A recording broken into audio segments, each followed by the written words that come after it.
Today's Friendly Friday goes to books, stories, poetry, essays, words, thoughts, imagination. I think the authors who create this movie in my mind and strangers' heads with the written word. I think the illustrators who give you a glimpse of one version of this painted picture of letters scrambled together. I do acknowledge my appreciation to the whole publishing process because I do know that's a handful. I don't know the whole bit, but I know a little bit, and I appreciate everything you do as well. But right now, my big shout out is going to the people who write the content in whatever form it may be. We get taught so many lessons. We learn from the books from the past, from other worlds, from someone's personal experience, from someone else's imagination. We learn, we get lessons from by just sitting down and reading whatever we may just sit down and read.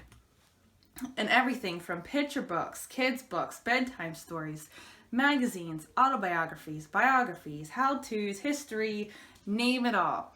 Thank you for giving us imagination and knowledge and more ways of thinking and also new ideas towards different subjects. Thank you. I do know some people find it rather boring and unfulfilling to read and sit down and do it, but I truly feel it's because you're just not taking the time to find what interests you, that really catches your eye. And I will totally admit that I never start really making time to read until after high school. And when I look back on it, I feel like I wasted time rather than making time, as I do now make time to read now. Anyhow, I love to get in the feel, get in the groove of a story, a book, what I'm getting into, the tone of it, the vibes, really sinking into how I'm going to picture somebody else's description of something, if that makes sense. Like the raspy voices, the laughter, the hillsides that are painted on the sides of the mountain, the broken towns, the smile that matches those eyes, the hair that blows like the waves in the ocean, all of it. Whenever I think back to, or someone brings up a story or a book or whatever it may be, I instantly hear those characters. Or I might see a stranger and they have the same description of what my mind created.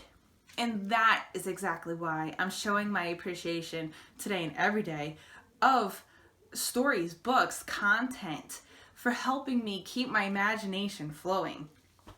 It's incredible.